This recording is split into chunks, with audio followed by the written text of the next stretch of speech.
Williamson, or Sandy Hook. Welcome, everybody, to the Cato Institute. I'm Ian Vasquez, Vice President for International Studies here. It is easy, but wrong, to become pessimistic about the state of the world, to think that everything is getting worse. We are, after all, wired to focus on the negative, on the possibility that danger is surrounding us.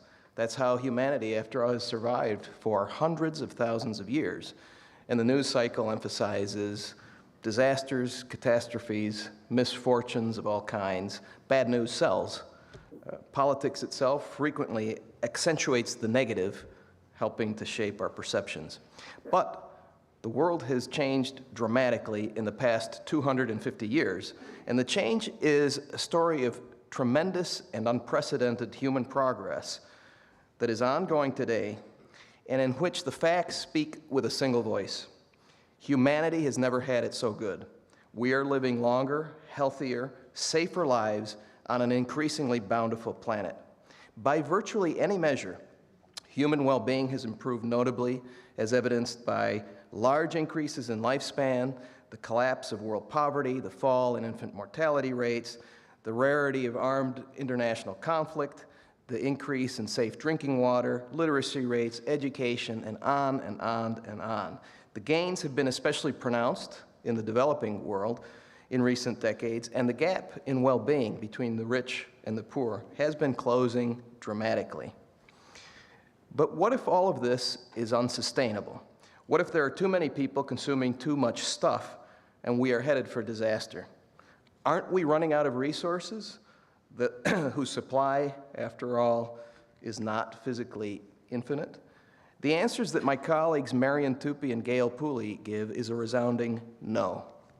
They do so in their new book, Superabundance, the story of population growth, innovation, and human flourishing on an infinitely bountiful planet. I'm delighted to host this book forum today for what I think is an incredibly important publication, one that breaks new grounds and tells a compelling and uplifting story of humanity. The book is an antidote to Malthusianism, but it is not wide-eyed optimism, nor is it deterministic. It is based on a massive array of empirical data and on reason. Or, as science writer Ridley might say, the book is rationally optimistic. I'm delighted, too, because the book carries on the tradition of the late, great Julian Simon, who was a friend and scholar at the Cato Institute, and who for decades was the lone pioneer of rational optimism and had a deep understanding of the key role that innovation plays in human progress. Simon pointed out that the data was telling us a story that was starkly at odds with what the pessimists were saying. We will also be hearing from his son, David Simon, who I will introduce later in the program, and I'm delighted that he could join us. Finally, I would like to think that, as in so many areas of human progress, the appreciation of humanity's great advances has itself seen progress. That is, that an increasing number of people, including intellectuals, recognize what a poor guide Malthusianism has been and how impressive have been the gains of humanity in our times. This, too, is a sign of progress, not least because how we perceive the world matters for politics and for our own well-being. I hope this book helps people to see things in a more realistic light. Before I introduce the authors, I'd like to first introduce Dr. Larry Summers, who will share some thoughts about superabundance. We've invited Professor Summers, not just because he's one of the most important economists in the world, but also because he can be counted on to provide critical comments, some of which we may not agree with, all of which will be useful to us in refining our own thinking on this big issue. Larry Summers is the President Emeritus of Harvard University, where he holds a professorship still. During the past several decades, he's served in a series of senior policy positions, including Vice President of Development Economics and Chief Economist at the World Bank, Director of the National Economic Council for the Obama administration, and Secretary of the Treasury of the United States from 1999 to 2001. I could go on, but we would rather hear directly from Professor Summers. Professor Summers, thank you for joining us by Zoom, and welcome back to the Cato Institute. I'm glad to be with you. I wish you had gone on. I was rather enjoying all the nice things that you were saying about me, and I was remembering what Lyndon Johnson had said when he was introduced in a similar way. I wish my parents had been here for that. My father would have appreciated what you said, and my mother would have believed it. I'm flattered and honored by the invitation to participate in this book. I think that Pui and Tupi have written a very, very important book. It is important, I think, in three respects. First, it adds to the growing body of evidence and knowledge that we have, documenting that with all the problems, with all the travails, with all that we worry about, humanity does make staggering and immense progress. I remark often to students that all things considered, I would probably rather have the life and the opportunities of a lower income student in the United States in material terms than the life of John D. Rockefeller. The chance of suffering a fatal illness at a young age would be much lower. The range of foods that would be open would be much larger. The extent of the entertainment options available would be much greater. The comfort of being able to live in a room whose temperature was adjusted to suit would be vastly better for that student. The ability to get to a place 3 or 5 or 6 or 10,000 miles away quickly would be immensely larger.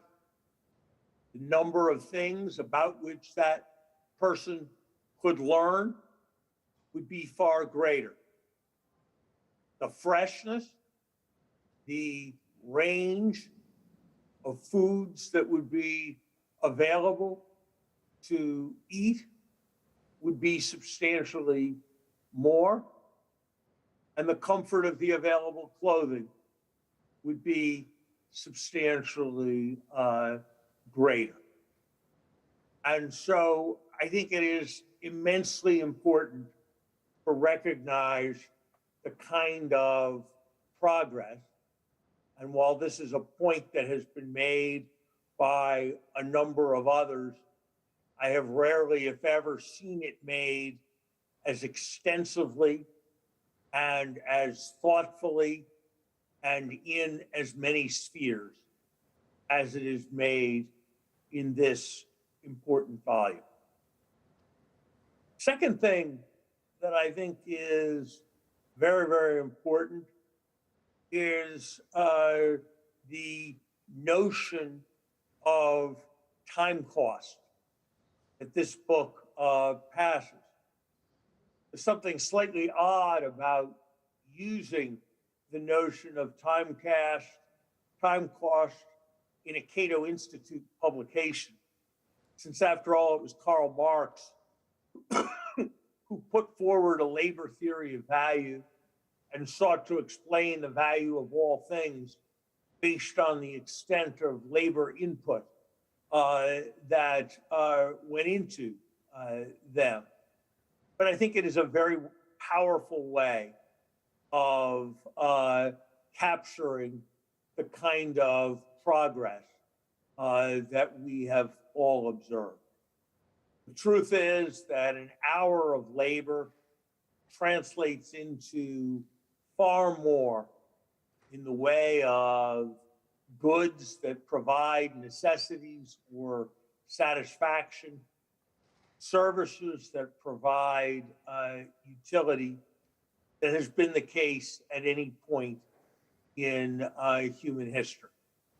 And one doesn't have to believe in GDP figures. One doesn't have to believe in markets. One doesn't have to believe very much in anything in economic science to see what has happened to the time cost of an immense array of goods and services. And that is documented in a very clear way here. And I think it is an important contribution. And I hope that there will be continuing efforts of some kind to construct ongoing time series on a range of time costs for different goods at different times in different places, so that one can continue to monitor this extraordinary progress. I think the third thing that is important about this book is the celebration of what are, in some sense, the greatest forces that have pushed human well-being forward. Combination of technological and scientific inquiry and the decentralization and economies on information made possible by markets. It's an extraordinary truth that I always stress in teaching students economics, that there's not a single person anywhere on the planet who, in an entirely self-sufficient way, from their own knowledge, could create a ballpoint pen. The ink, the liner, the tip, the packaging, the everything, with all the inputs to those things. And yet, we go into stores without the slightest hesitation or doubt that we will be able to obtain a ballpoint pen, and obtain a ballpoint pen at negligible cost in terms of our effort.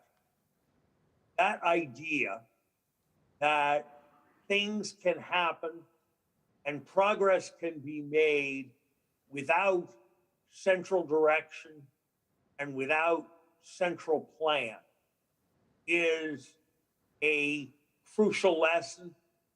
It is perhaps the most important lesson in a different way from evolutionary biology. And it is the most important lesson that comes out of a contemplation of the market economy. Design without overarching designers can achieve extraordinary things. That is not, to me, a case for libertarian viewpoints on all questions, but it is a tribute to what we now understand about the human endeavor. The other book that was published beside this one in the last month that made a huge impression on me was my student Brad DeLong's work, Slouching Towards Utopia, that highlights the dramatic turn that humanity took in 1870, when progress clearly was established in a way that overturned the Malthusian devil. That is something that is profoundly important and is profoundly important to recognize whenever it is contemplated that something needs to be directed or to be planned. Now, if I have a difference with our authors, it is not in their optimism. It is not in their overall vision. It is not in their rejection of Malthusian ideas, but it is in their libertarian bias.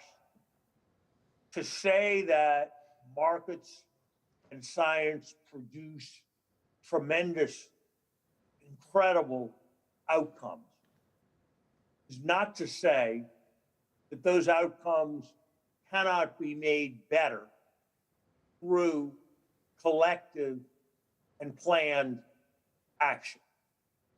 And the great questions of our time, in many ways, involve what those actions should be, how they should be designed, what the role of incentives should be versus the role of coordination and planning. As an economist, I share the author's bias for decentralization, but I think it is very important to consider each of these issues on a case-by-case basis. But we will all engage in that consideration much more wisely for the extraordinary collection of data and the extraordinarily powerful arguments presented in this important volume. I am honored to have been asked to give these opening remarks, and I commend this important work to all who wish to understand the human condition and the prospects for its improvement. Thank you very much.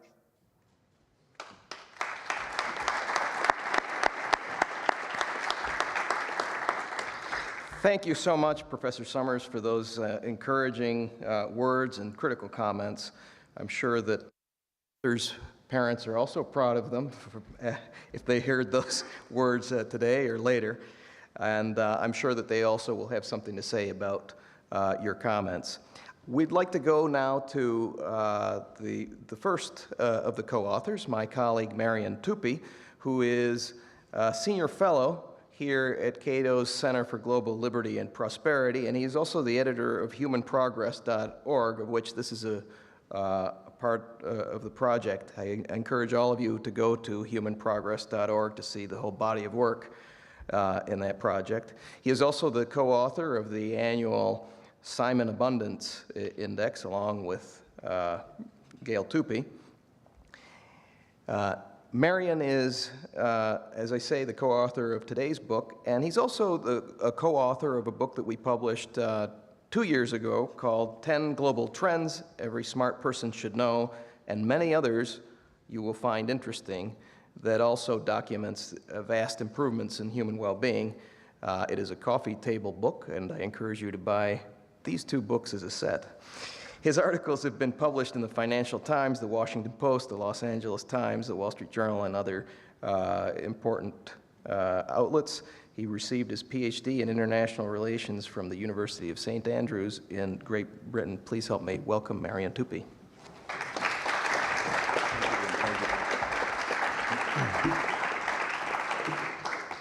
Thanks to all of you for coming, much appreciated. I'm going to get straight to it so that we can hear from our other 2 speakers and then eventually have a Q&A session. So I want to begin with a short video.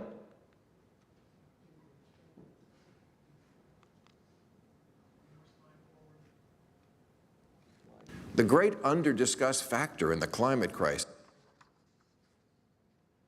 is there are just too many of us, and we use too much shit. Climate deniers like to say, there's no population problem, just look out the window of an airplane, something but empty space down there. But it's not about space, it's about resources. Humans are already using 1.7 times the resources the planet can support. In 1900, there were less than 2 billion people on Earth. Now it's approaching 8. We can't just keep going on like this. The world is just too crowded. There are not enough people. I can't emphasize this enough. There are not enough people. I think one of the biggest risks to civilization is the low birth rate and the rapidly declining birth rate. And yet so many people, including smart people, think that there are too many people in the world and think that the population is growing out of control. It's completely the opposite. There's scientific consensus that the lives of children are going to be very difficult, and it does lead, I think, young people to have a legitimate question. You know, is it okay to still have children? So who is right? The debate over population growth goes back to at least 5th century BC. In ancient China, for example, Confucius theorized that there was an ideal ratio of land to population. When the population grew beyond that ratio, quality of life would diminish and social discord would ensue. Therefore, it was the duty of the government to maintain that ratio by forcing people to immigrate to less populated areas. The Greeks thought that the population should be large enough to be economically self-sufficient, but not so large as to make democratic governance impossible. Plato, for example, advocated in favor of reproductive incentives and immigration if population was too low, and birth control and colonization, or emigration, if the population was too high. Similarly, Aristotle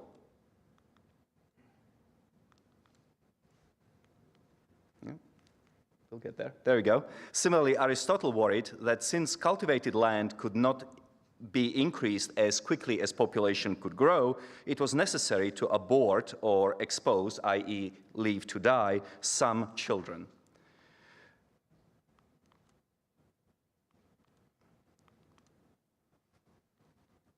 The Anglican prelate Thomas Malthus resuscitated this ancient debate in his very influential essay on the principle of population in 1798. Malthus became fascinated with geometric and arithmetic growth rates. A geometrically growing value increases in proportion to its current value, such as always doubling, so for example 1, 2, 4, 16, and arithmetic growth rate, in contrast, increases at a constant rate, 1, 2, 3, 4. So he wrote,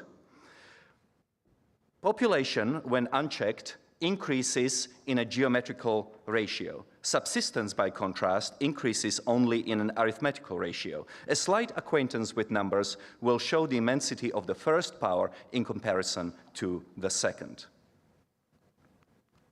As a result of the mismatch between population and resource growth rates, famine would follow, said Malthus. And this debate reached a fever pitch in the second half of the 20th century when populations of many poor countries exploded, thanks primarily to the spread of scientific knowledge and better medical care. Enter the Stanford University biologist Paul Ehrlich and his 1968 bestseller Population Bomb. In that book, Ehrlich wrote, "The battle to feed all of humanity is over. In the 1970s, hundreds of millions of people will starve to death in spite of any crash programs embarked upon now." There we go. On the East Coast of the United States, the University of Maryland economist and senior fellow at the Cato Institute, Julian Simon, who is the main hero of our story, did not buy Ehrlich's argument. In 1980, Simon challenged Ehrlich to a $1,000 bet on the inflation-adjusted prices of 5 metals. If, over the next 10 years, prices rose, Simon would pay Ehrlich. If they fell, Ehrlich would pay Simon. In 1990, Ehrlich mailed Simon a check for $576, as the real price of the 5-metal basket of commodities fell by an average of 36%. So how come that Simon won? Ehrlich measured abundance by counting resources, how much wheat we grow, how many barrels of oil we can drill, and how much aluminum we can extract. But that's problematic for many reasons. For example, measuring quantities of wheat does not account for technological breakthroughs, such as GMO. which can increase yields, thus leading to bigger harvests on fewer acres of land. Also, measuring quantities does not account for substitutes.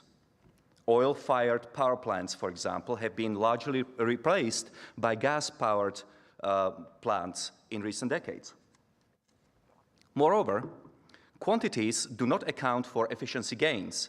An aluminum can, for example, weighted 3 ounces of tin or aluminum in 1959. Today, it weighs less than an ounce. Why? Because capitalists in the pursuit of profit are incentivized to spend less or as little as possible on inputs, thus making outputs cheaper. There are other reasons, but I think you get the picture. Now, Simon understood that it is much better to measure abundance by looking at prices. Rising price of a commodity implies growing scarcity. Falling price of a commodity implies growing abundance. Prices reflect the behavior and expectations of 8 billion people. In a sense, the market is a giant calculator, providing just-in-time, best possible estimates regarding what's scarce and what is abundant. But which price are we to use? You're all familiar with the nominal price. That's the one you see in the store every time you go and buy a loaf of bread. But that price frequently changes, sometimes in some countries overnight. To consider the long-term trends, as Simon and Ehrlich did, the real price is better. The real price takes into account inflation, and to figure out whether something got cheaper or more expensive, you simply have to subtract the inflation rate from the nominal price. This is a picture from Germany in the early 1920s during hyperinflation. If you can see that far, it says 1,000 Milliarden, which in German means 1,000 billion Deutschmarks, which this loaf of bread particular cost. So, unfortunately, inflation measures like the consumer price index are contested and distrusted, partly because they are produced by the government, which causes inflation in the first place by printing too much money. And there is another problem with nominal and real prices. They do not take into account what is happening to wages. And that's where time prices enter the picture. How many times have you heard an older person say that prices were much lower when he or she were a child? Well, that is absolutely true, but so were the wages. And wages tend to rise at a faster pace than prices, because they tend to reflect the increasing productivity of our species. Here is a boy delivering newspapers, and here, imagine, 30 years, here is the same man now reading newspaper in the back of a vehicle. So during our lifetimes, obviously, our wages increase. Not only that, we also become much more productive as a species across time. Here is an example of wheat harvest in Egypt in 3000 BC, and here is something that you may encounter in American Midwest today. So to calculate standards of living, we must account for increasing wages. Time price is calculated by dividing the nominal price of a good or a service by the nominal hourly wage that you're earning at the time of the purchase. That's the time price. Whereas money prices are measured in dollars and cents, time prices are measured in hours and minutes. Simply put, time price tells you how long you have to work to earn enough money to buy something. Time price is the true price because while we buy things with money, we pay for them with time. Time that we could be spending doing other things like traveling, playing sports, or spending time with our friends. So using time prices makes sense for a variety of reasons. First, time prices capture the changes in both prices and wages. They do not rely on GDP deflators or other contentious measures of inflation like the CPI. They do not have to be adjusted for purchasing power parity between countries because an hour of work is the same in the United States and in China. And they work across time.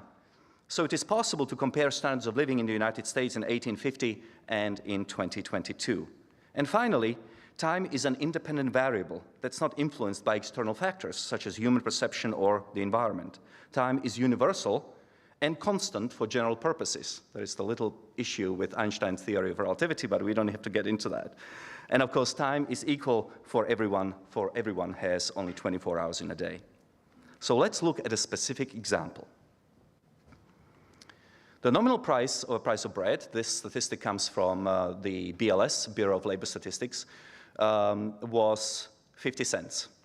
By 2022, the price of the same loaf of bread, quantity and quality, rose to $1.56.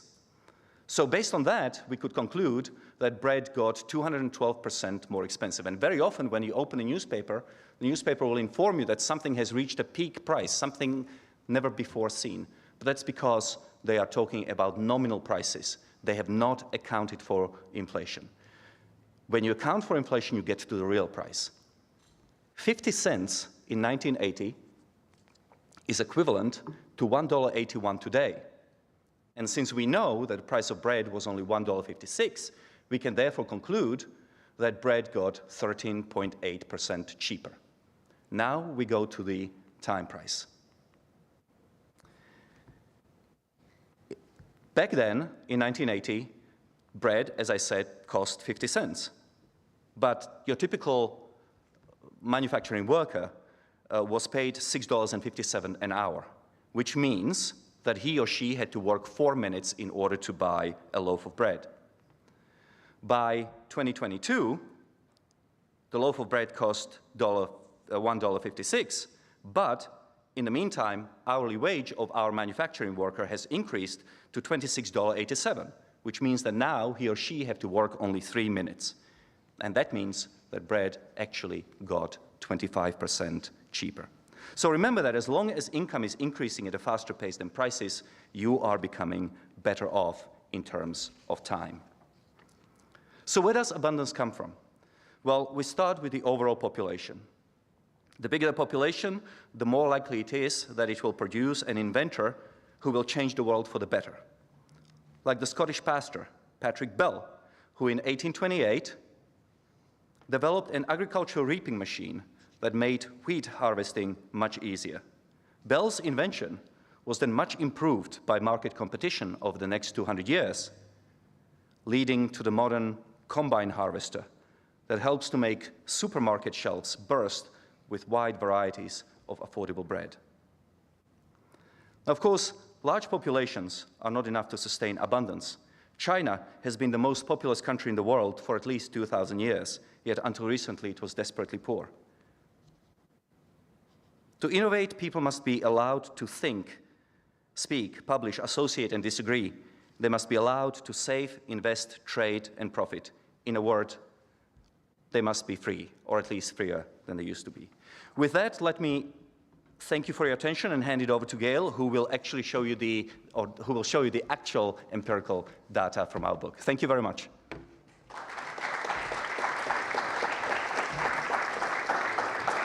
Thank you, Marion. Gail Pooley is an associate professor of business management at Brigham Young University, Hawaii. He has taught economics and statistics at Al Faisal University in Riyadh, Saudi Arabia, at Brigham Young University, Idaho, and Boise State University and the College of Idaho. He has published widely in such places like Forbes, the Utah Bar Journal, and Quillette, and other places. He is a senior fellow with the Discovery Institute, serves on the board of humanprogress.org, and also serves on the Foundation for Economic Education Faculty Network, and is a scholar with Hawaii's Grassroots Institute. He's also a member of the Mont Pelerin Society, and as I mentioned previously, the co-author of the annual Simon Abundance Index. Please help me welcome Professor Pooley.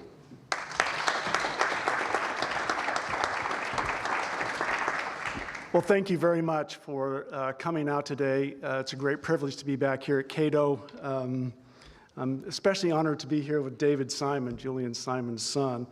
I also want to thank Twitter. That's how I met Marion, and about 5 years ago, and he has been the perfect collaborator for this adventure of new discovery that we've been on. Sir David Attenborough, many of you know he's the face and voice of many BBC programs, said, "Anyone who believes in indefinite growth on a physically finite planet is either mad or an economist." I guess that would make me and Marion two mad economists. So we're pleased that you're here today, that we can share with you the madness that we've discovered all around us. In addition to Julian Simon, our work is also based on 3 propositions from George Gilder. Wealth is knowledge, growth is learning, and money is time. From these 3 propositions, we can derive a theorem. The growth of knowledge can be measured with time. Is this thing? There we go. Okay. So this was really the first conceptual step that we made. We had to move beyond measuring things with money and begin to measure things with time. Now, scarcity is about what we want, and abundance is about what we have. We can never really measure scarcity because we measure it against this infinite want, but we can measure and quantify abundance. Abundance can be measured, and it can be thought of is what is the percentage change in what you get today for the same amount of time yesterday? Is this change in time over time? That's how we can quantify and measure it. Now, one of our astute readers observed that if you can do the same amount in half the time, you're twice as smart. You've doubled your knowledge. Now, with time prices, we can measure abundance both at a personal level, how abundance is affecting each one of us personally, but we can also measure it, how it affects us at a population or global level. So let's talk about personal level first. So instead of using money to measure our standard of living, this reveals this, when we go to using time instead of money, it reveals this astonishingly increasing prosperity that we're enjoying. So for the time it took your grandparents in 1956 to earn the money to buy 1 refrigerator, you can buy 13 today. For the time it took your great-grandparents to earn the money to buy a bicycle 100 years ago, you can buy 22 bicycles today. And for the time it took someone, a blue-collar worker in 1850, to earn the money to buy 1 pound of sugar, you get 227 pounds today. So we just, we started looking at these products, and we extended our analysis to look at hundreds of different products and services, some going back to 1850, in 18 different data sets. So in the book, we're analyzing these 18 different data sets of things from commodities to consumer goods to cosmetic surgeries. So the first thing that we did is we applied it to this data set. It's 50 basic commodities that are tracked by the World Bank. It had good data going back to 1980. So we looked at this. This data set includes energy items, food, materials, metals, and minerals. So you've got this broad range. I think if I wanted to go to a deserted island and have stuff, I'd like to have these 50 things to go with me. So the other advantage of this is these commodities have really not changed. I mean, a bushel of wheat's kind of a bushel of wheat today. It's been pretty much the same. So when we looked at those, what did we discover? Well, a banana in 1980, what it cost you to buy a banana in 1980, you can get almost 3 bananas today for that price. The price to buy a pound of coffee in 1980, you get almost 7 pounds today. So from 1980 to 2018, these commodities fell by an average of 71.6%. What that means is for the time it took you to buy 1 item in 1980, you get 3.52 items in 2018. That's a 252% increase in your personal abundance. Now, what that means is we were growing at about a 3.37% annual rate of growth. That doesn't seem like much, but it means that your abundance is doubling every 21 years. So every 21 years, I double. I go from 1 to 2 to 4 to 8 every 20 years. Now, we also ran linear regressions on all of these different commodities. And what we found is the linear rate of growth was about 6.37% a year. That was the average. Some commodities were much higher, some were a bit lower than that, but that was the slope that we found. The regression for your statisticians here, the R-square was 0.895. And we tested all these at a 95% confidence. Not a single one had actually been negative. They'd all been positive.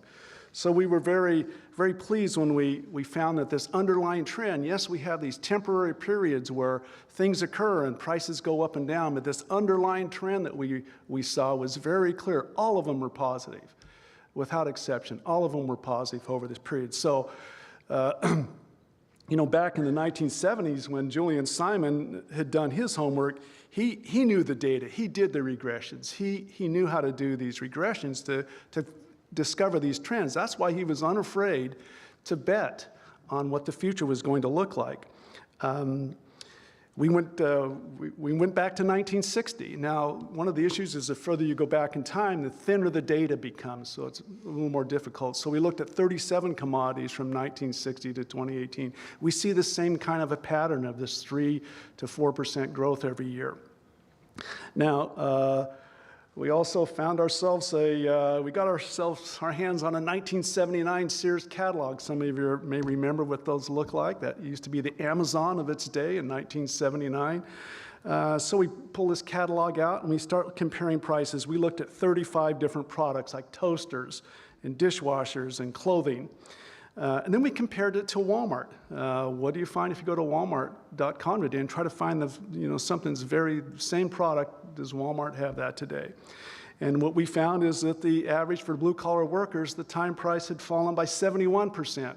So they're getting 3.53 times as much. You notice that the commodities have grown about 3.5, and all of these consumer goods are also growing about 3.5 times, which is indicating this 3% a month, or 3% a year.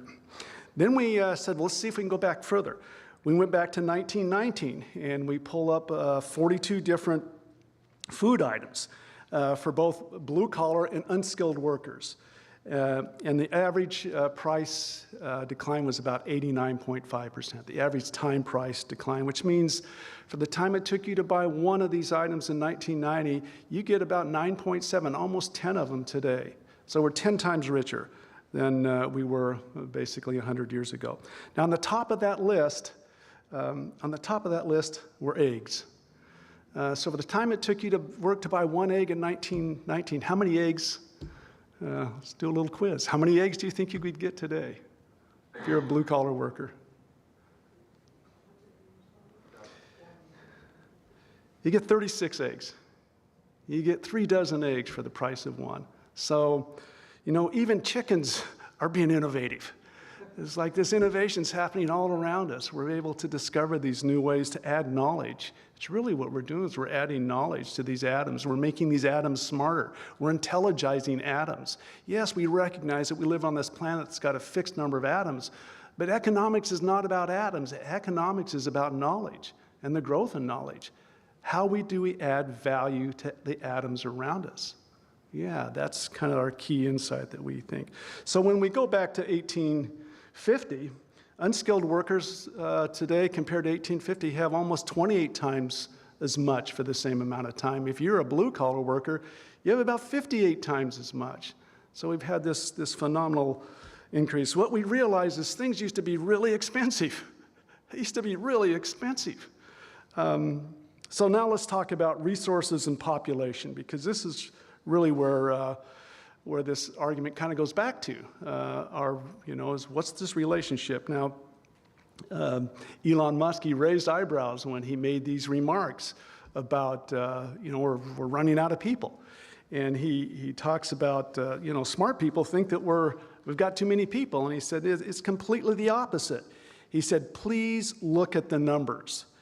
If people don't have more children, civilization is going to crumble. Mark my words. Well, we think this book is a great place to go to look at the numbers.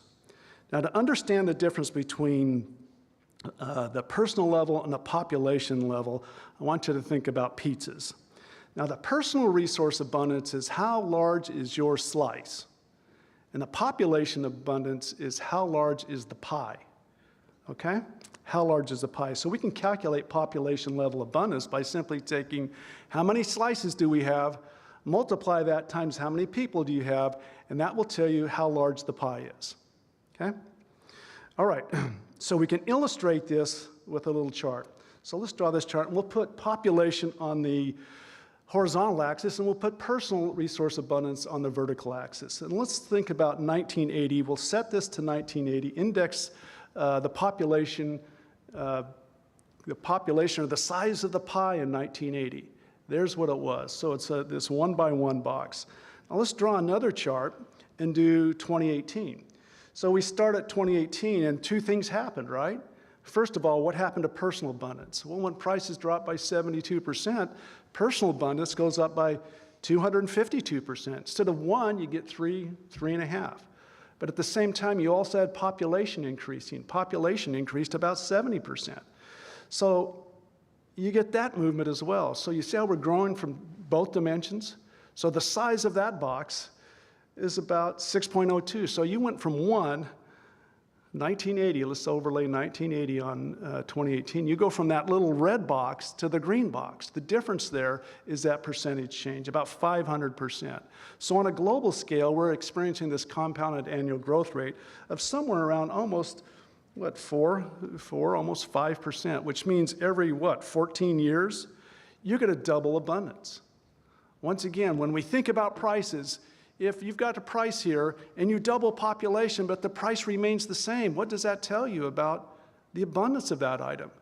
If you double population and the price is the same, doesn't that tell you that somebody's figured out how to accommodate all that additional population because the price is not going up? You've doubled abundance if the price remains the same. And what we observe is the price actually going down in many cases, going down. So we get these two effects. All right, so the other interesting thing is when we look at that relationship between those two. So for every 1% increase in population, you and I, our personal abundance was growing about 3.5%. Every 1% growth in population on the planet, you and I got 3.5% richer. Now the whole planet got about 7% richer because we're getting bigger slices, but we're also getting lots more slices. There's more slices in this pie. 71% more slices. So we saw that, and it's like, wow, this is pretty incredible. This is pretty incredible that as population goes up, resources are actually going up at a much faster rate. 3.5 times for individuals and 7 times for the planet. So we look at other things. Let's take a look at there's our 1850. No, this is 1850. For these 26, we guy in Canada tracked these 26 commodities. It goes clear back to 1850. So we got his data, got the nominal values, looked at nominal income in 1850, made the comparisons. And so this little dot here, that represents the size of the global pie in 1850. And remember, it grows in 2 dimensions. So population grew by 1,300%. And personal abundance, if you're a blue-collar worker, grew by 5,700%. So you get this almost, 83,000% increase? 83,000% increase in the size of the pie on the planet. So virtually everywhere we looked with all of these products across countries, we observed that abundance was increasing faster than population was increasing. Now recall that we had this little chart here from 1980 to 2018. We had 42 different countries that we used in our analysis to come up with our overall global numbers. We went in and looked at each country and also looked at what the change happened in that individual country. If we want to zoom out, let's zoom out and set that to a scale and compare it to China. So there's China. Same little red box, the size of China's pie, if you will, in 1980. And how did China grow? Well, population grew by 43%, but their personal abundance grew by 3,900%. So the difference there is just phenomenal, phenomenal. What we would say about this is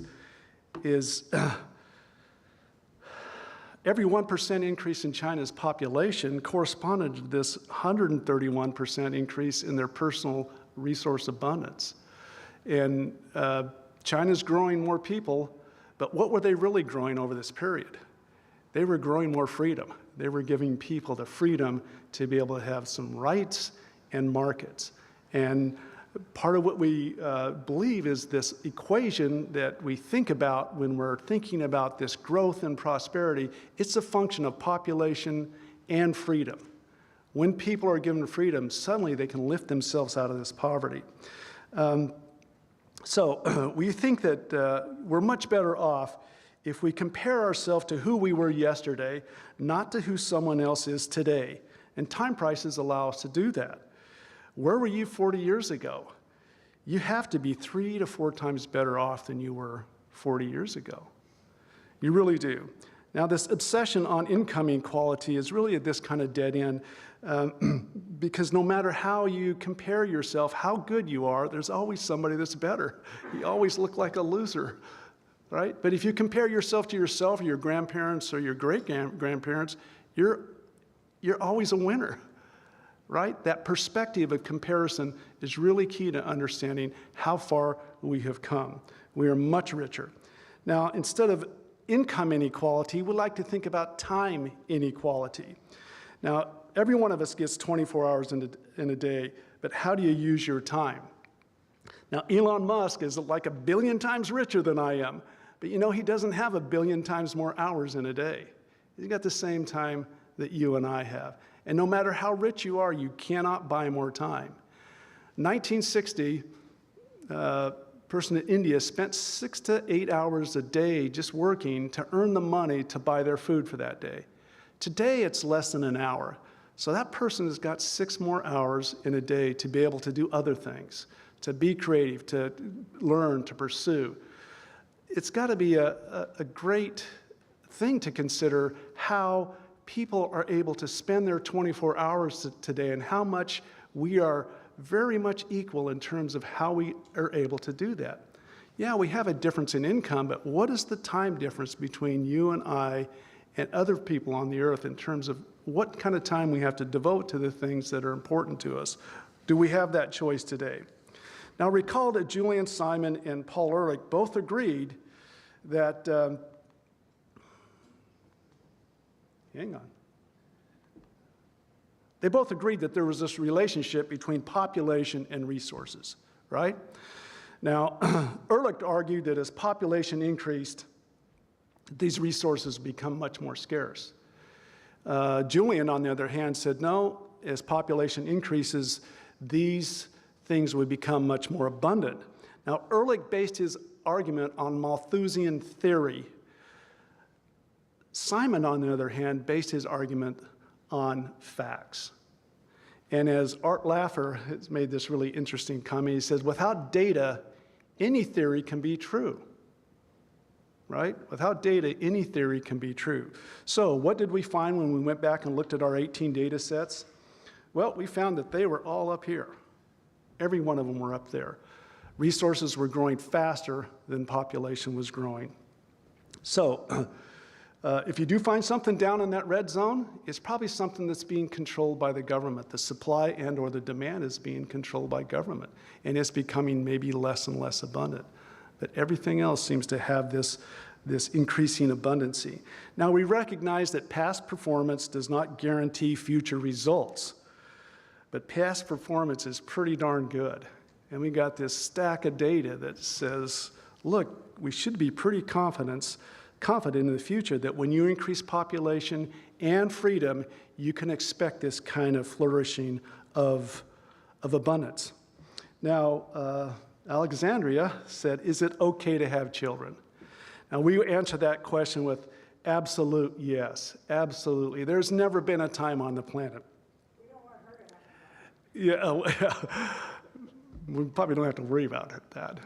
But there's never been a time on the planet that has been more abundant to have children, to create children. So Julian Simon would say, each new person brings the potential to lift all of us with their unique gifts and talents if they are free to create and have free markets to share their creations. So thank you very much for the opportunity to share our story of population growth, innovation, and human flourishing on an infinitely bountiful planet, and I'm just profoundly grateful for all of my fellow human beings that have contributed these little bits of knowledge all over the place that have made our life what it is. Thank you very much.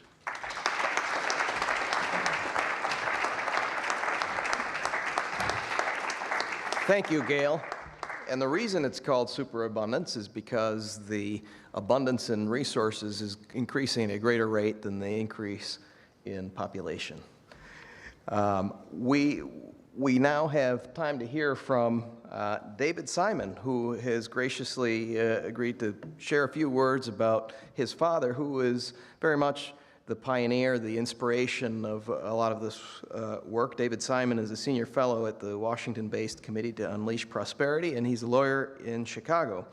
His father was, as I said, economist Julian Simon, who did path-breaking work connecting the economics of population growth, immigration, natural resources, and the environment, and developed a market-based solution used by airlines to voluntarily resolve overbooking. So when you're in the airport and the airlines sometimes call out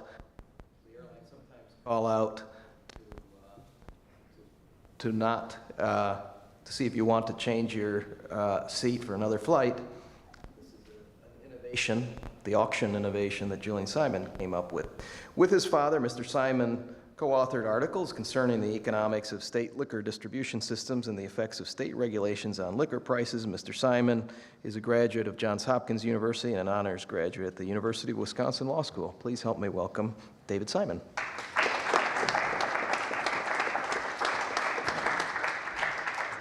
Thank you.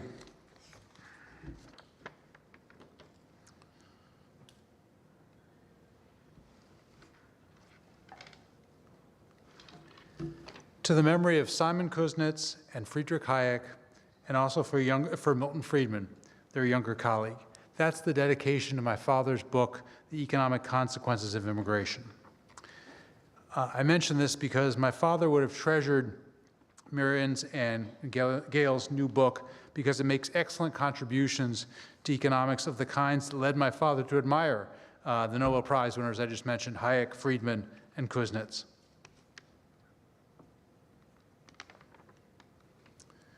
Like Hayek's work, Superabundance shows the critical role of markets and spontaneous order in the evolution of societies and the horrendous failure of a particular form of central economic planning, government population planning, China being the most dramatic example.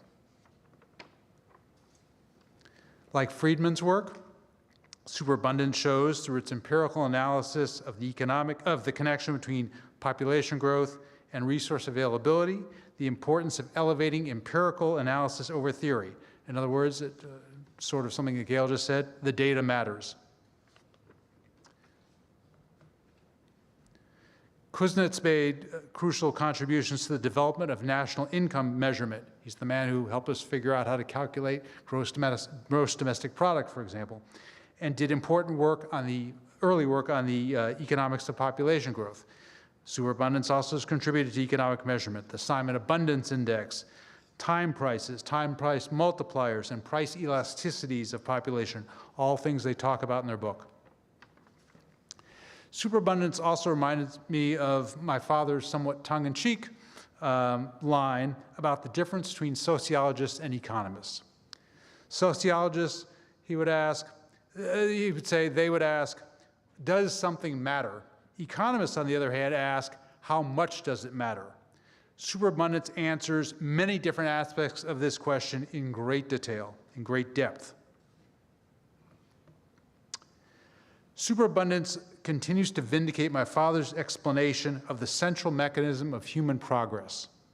In the short run, all resources are limited, natural resources, human resources. In the short run, a greater use of any resource means pressure on supplies and a higher price in the market, or even rationing. That's from my father's book, The Ultimate Resource 2.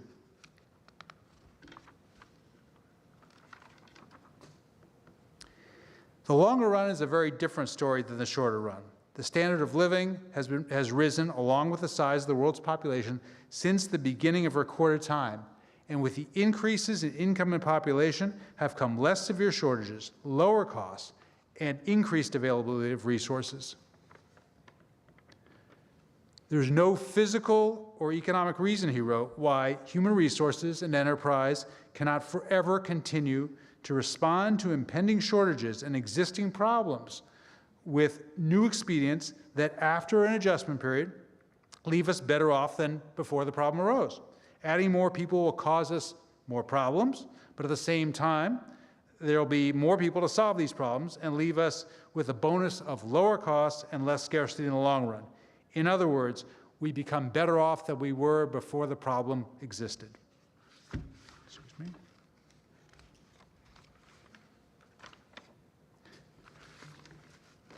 Superabundance also emphasizes three more big points of my father's work.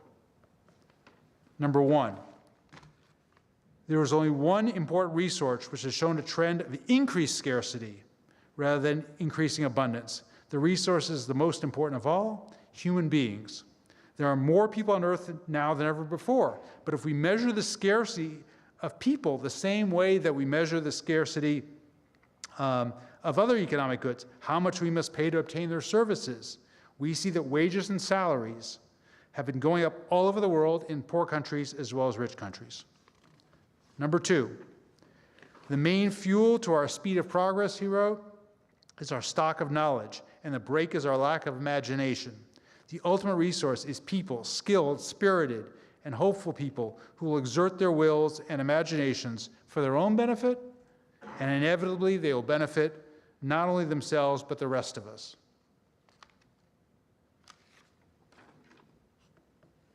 Number three, even talented and energetic people are required an incentive to create better techniques and organizations and protection for property that is the fruit of their labors. Therefore, the political economic structure is the crucial determinant of the speed with which economic development occurs.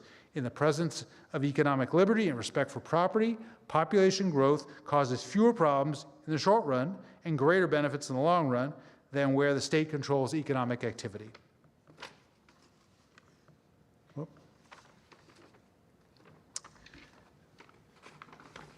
My father's work and superabundance rebut the population bomb and the limits to growth hysteria and resulting policies from those abhorrent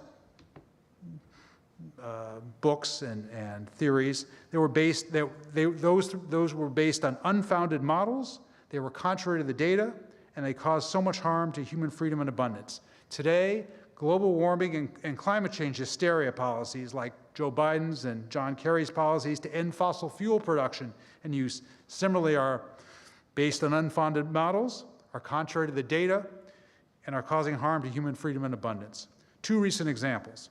The agricultural catastrophe in Sri Lanka this year, which resulted from policies like banning chemical fertilizers that supposedly will slow global warming. That's one. Number two, the recent power outages in California and in Texas resulting from policies to reduce production and use of fossil fuel. The data show that global warming has not been harmful and on balance instead has been beneficial by, for example, saving millions of lives in recent decades.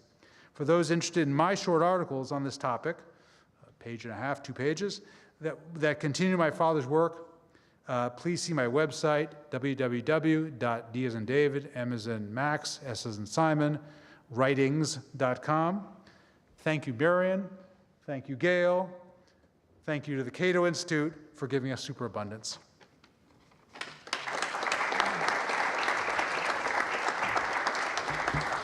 Thanks very much. We now have time for questions, we'll be taking them both online and in person.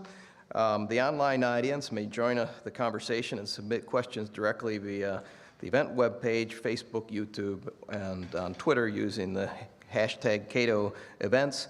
When I call on you, first of all, please raise your hand, and then please identify yourself and your affiliation, and then ask the question. We'll take the first question right here, please. Thank you. My name is Octavian Dragomir Jora. I'm a professor of economics at the Bucharest University of Economic Studies in Romania. I'm a founder and editor-in-chief of the Market for Ideas magazine, and I'm thrilled to be here. 3 quick shots. First, you said that this book is about rational optimism, but I was hysterically scared when I read its title, because I'm an economist. Like all economists, I'm involved in scarcity business, and superabundance sounds dramatic. It could have left all the economists in the world jobless. Ooh, I can't afford to think of such a outcome. Second, please help me answer an eventual question of one of my students related to the glorious revolution, but not the glorious revolution, the glorious fourth industrial revolution. It's a revolution that implies increasing returns on the software sides, but the high pressure on resources on the hardware sides. The side of semiconductors, the rare earths, and so on. We had a recent chip crisis, and it seems not to match with the optimism, even it is rational in this book. How can I reconcile the software optimism of the fourth industrial revolution with the scary movie on the hardware side? And the third quick shot, it's worth being here and traveling a quarter of the world from Bucharest, Romania to see such a great event. Thank you. Thanks very much. The real question, it seems to me, is about rare earths, and what do we have to say about things like that? I'll take the first shot at it. Use your microphone, please. Okay, so the question of scarcity, I think we got off on... Use the microphone. We got off on the issue of, we good? This idea, I call it the ideology of scarcity, has been the most harmful virus we've had in humanity. This idea that we have a fixed number of atoms and we've got to fight over these atoms. It's been very, very harmful. When we recognize that it's not atoms that we value, it's the arrangement of those atoms. And when we add knowledge to atoms, that's what makes them valuable. And so that's how I'm hoping, yeah, we get up first day in class in econ and say, you know, it's the study of choice under scarcity. It's really about the study of how human beings create value for one another when they discover and share knowledge in markets. That's what economics really studies, moving from counting atoms to thinking about the price of things. The price, follow the price. It will tell you much more than the quantity. And it will also lead to incentives that allow people to focus very heavily in trying to find a substitute, trying to find more supply. You notice we have these crises. It's a crisis of the shortage. Anybody having any trouble getting toilet paper today? Well, a year and a half ago, it was a crisis of toilet paper. What happened? People stopped going to the bathroom? What happened? Yeah, the market responded to that. You know, be a little bit patient, and these things will pass if people are free to be able to pursue this new knowledge that allows us to lift one another. That's what I'd say about scarcity. Now, kind of related to this rare earth thing, right, when the price goes up, what does that tell you to do? One, stop using it. Two, go find some more of it. Three, find a substitute. And four, recycle. When those things happen, Julian always said this, you're going to have this period that's going to go like this, but after those four things kick in, that price is going to come back down. You're actually going to be better off than where you started. This crisis will actually lead to being in a position that's better off, because you will then have had the incentives to create the new knowledge necessary to make these atoms even more abundant.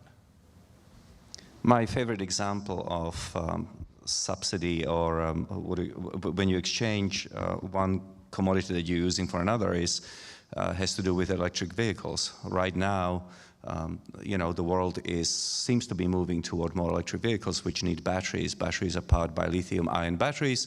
Therefore, we can project how many cars, electric vehicle cars, we are going to be selling, how much lithium we know of, and therefore Armageddon 10 years down the road, right? Except that scientists have already discovered that sodium ion may be even better than lithium ion in order to power these batteries, and sodium is just salt. And who knows what other discoveries we are going to discover in the periodic table, which has 100 different atoms, which have 100 different items in it. And just calculating the different combinations could take eternity. Once you start thinking about two calculations, you're talking about 10,000 calculations. Sorry, two items, you're talking about 10,000 calculations. When you get to 10 item compounds, there are more calculations, possible calculations, than the number of seconds since the Big Bang. So, as Paul Romer says, there's simply not enough people or enough time that has expired for us to even scratch the surface of the kinds of knowledge that humanity can discover in order to get around the problem of scarcity. We'll take a question right here. Thank you. I'm Max Pappas with Google, and a longtime fan of human progress. Glad to see this come together in a book. So one of the three variables that you have is knowledge. And there are dramatic advances being made in artificial intelligence, which is, of course, a human creation. I'm wondering if you've thought in a look forward what that might mean for the potential of even more abundance. Yes, so the book is based on the assumption that, that right now the only entity capable of producing new idea is the human brain. It is possible that sometime down the road, AI could potentially start coming up with its own ideas, but we are not there. We don't know if we'll get there. My hope is that if AI eventually arrives, it will complement humans, will speed up the process of calculation and problem solving. That would be the best of both worlds. But right now, and looking toward the immediate future, the problem is not that we don't have AI yet to come up with new ideas. The big problem we are facing is that a lot of people are simply freaked out about the future. And in the concluding chapters of the book, we point to a number of studies where parents say we cannot bring children into the world that is on fire, the world that is going to end. And that is a problem because no people, no civilization, no future. Thanks, Marion. Actually, Nick Gillespie sends in this question online. What are the biggest intellectual and emotional stumbling blocks in getting people, especially those under 40 who seem preoccupied with climate change as an existential threat, to seriously contemplate and hopefully embrace the idea that we are in a world of superabundance? What are the biggest intellectual and emotional stumbling blocks that you see? Well, I think that Gail has already pointed to the mental block where you perceive the finality of a finite nature of the atoms in the world. And it's very difficult for the brain to think, but out of it you can create infinite value, right? How can you create infinite value out of something that is finite? And my answer to that would be the great quote from Thomas Sowell. The Stone Age man had exactly the same amount of resources that we have in the world today, and the difference between his standard of living and our standard of living is the knowledge that we can bring to those same resources. And as I said a short while ago, that knowledge is minuscule compared to what is awaiting humanity, provided that we have human brains and perhaps even AI functioning together, cooperating in order to create new knowledge. Yeah, I would just add to that, you're all in this room, and there's a reason that you made the choice to come here. I think that you see something that the general public doesn't see. And where we've maybe failed in the last couple of decades is being able to articulate that vision to these younger people about what we see and what we've seen and what we see potentially going forward into the future. They've been told lots of things that by people who profit from this fear. And so we've got all these facts on the table, but we've got to take these facts and tie them to ideas that are compelling and persuasive.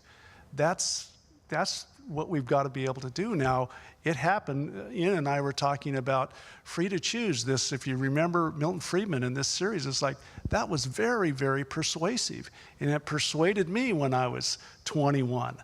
wow, this is it was very good. We don't seem to have that today that we can use to put on the table and say, you need to be countering what you're hearing with this.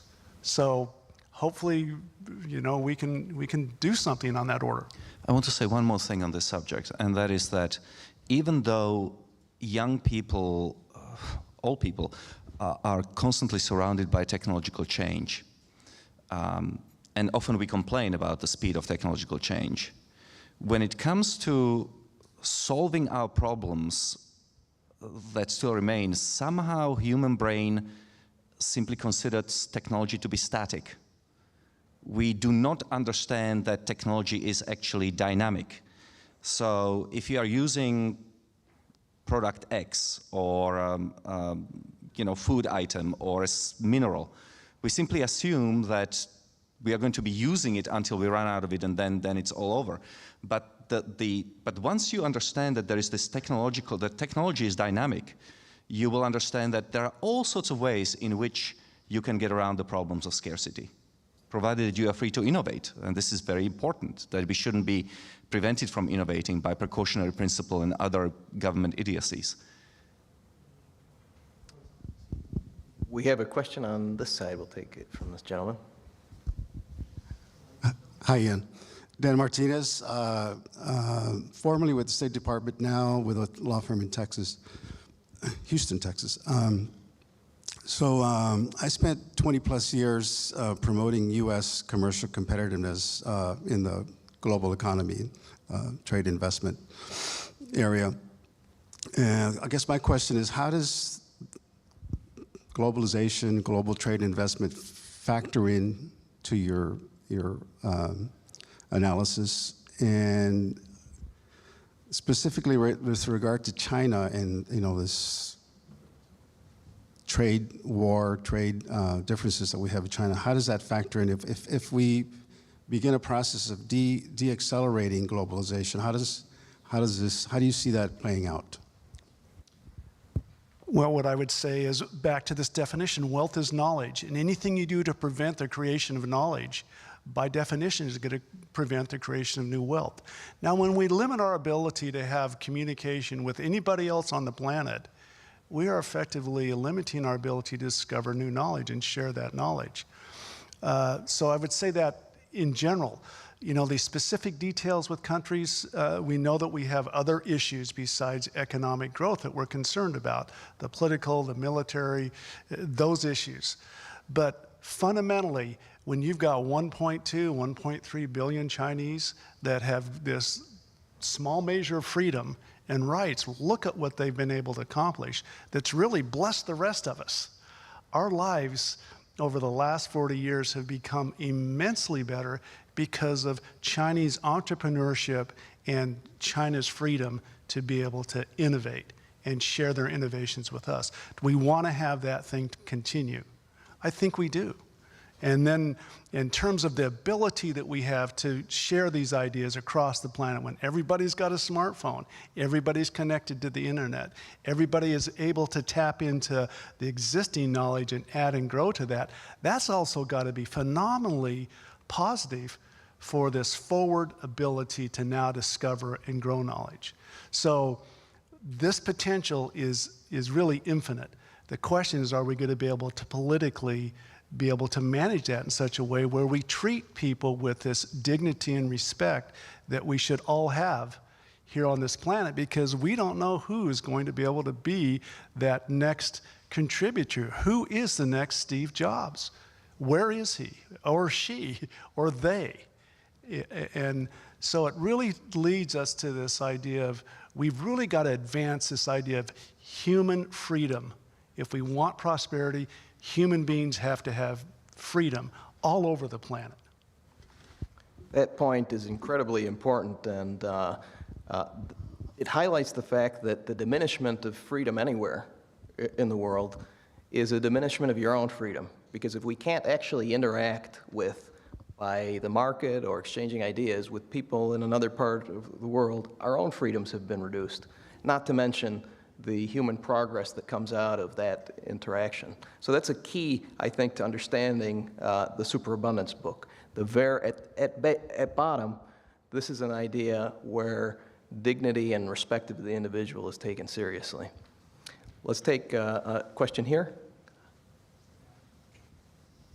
Thank you. My name is Mark Sherman. I'm in wealth management. I have a quick follow-up, though, with respect to China. I understand we adding all these people, there's markets, there's creativity, but how does it play out with the intellectual property? And one of the slides specifically talked about having this shared political, economic environment where people could flourish.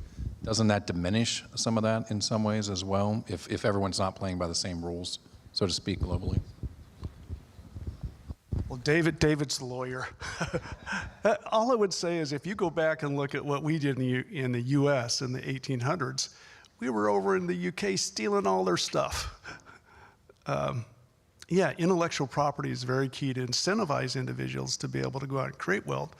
But sometimes I think we get so obsessed with that we're really preventing this creation of new knowledge. Is it worth the trade-off to be able to do this? And what we notice is that countries come along when they reach a certain level of prosperity, they begin to respect those kinds of rights. What are we going to do? Are we going to expect people to remain in these conditions, or are we going to give them some opportunities to grow out of those conditions by using our intellectual property, and then hope, based on history, that they're going to mature as well in this respect of this particular kind of a property right? We have a question over here.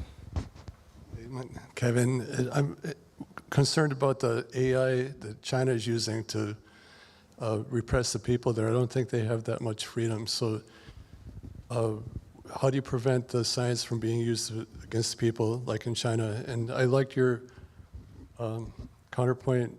I'd like to see Musk and Ocasio-Cortez debate. That would be nice. And I'd like C-SPAN to put people like Michael Hudson, The Destiny of Civilization, on their book TV. That would, so you get a different point of view. Okay. Thanks. Just to be clear, when we talk about freedom in China, we are of course talking about the period after 1978 when China started to liberalize.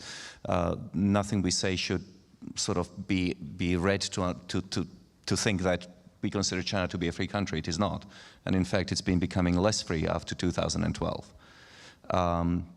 In terms of technological development, any technology can be used for good and evil. Pretty much all technologies could be used for good and evil.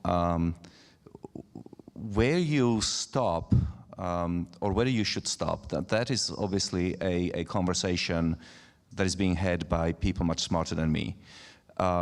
Let's assume that we were to decide as a society that we should stop right now in terms of development of AI, and because AI could turn us all into paperclips.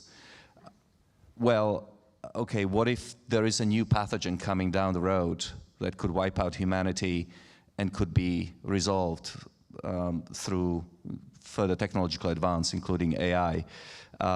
What if there is an asteroid that we need to take care of and AI could help? You know, stasis, if there is no technological progress and new problems arise that we are not prepared for, then that carries with it a lot of cost as well. So that needs to be taken into account.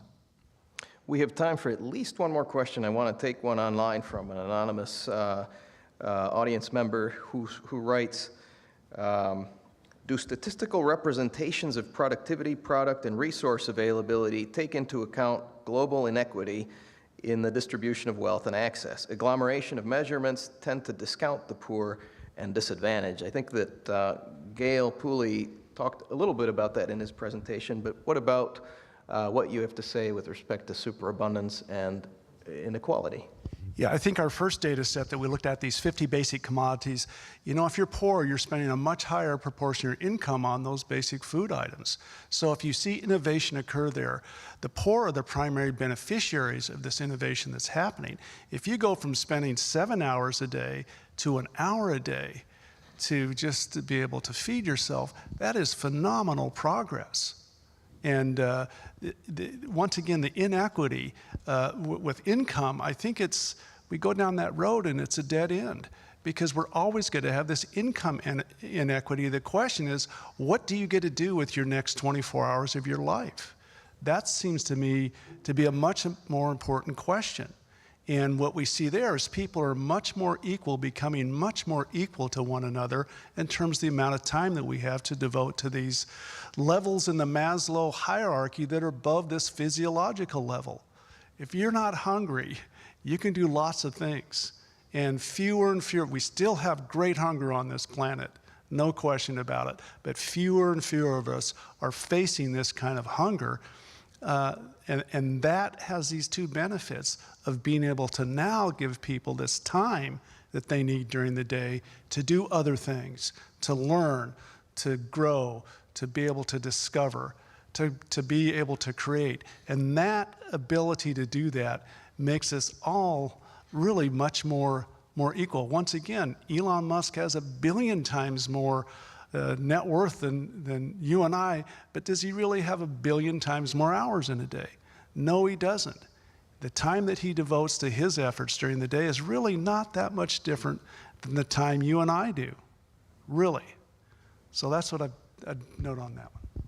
We have time for one last very quick question and quick answer, and we'll take it right here in the back. I'm Michael Savoda, George Washington University. I'm surprised there was no citation to Bjorn Lomborg in your book. Bjorn Lomborg? Yeah. There are many people that we didn't include in the book. Bjorn is one of them. I mean, I'm a big fan. I follow his work. It's just that we've been working on natural resources on which I'm not aware Bjorn has written extensively. Buy his book, with our book. Yep, he's a great guy, and he's spoken here on several occasions. Yep. Right.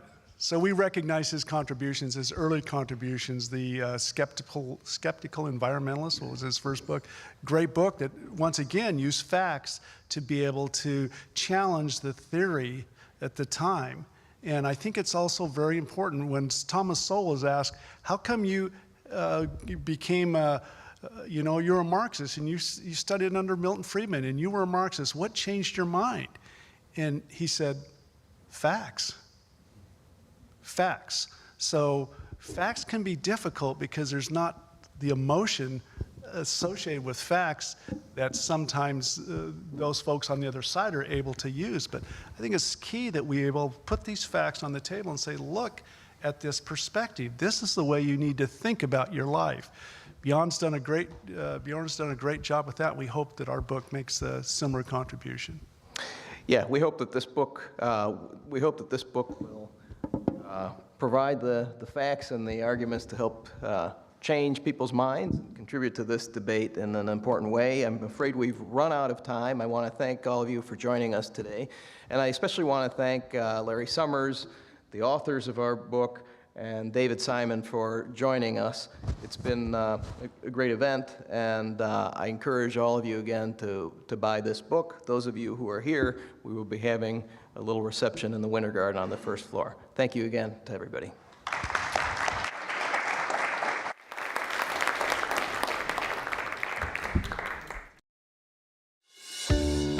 Weekends on C-SPAN 2 are an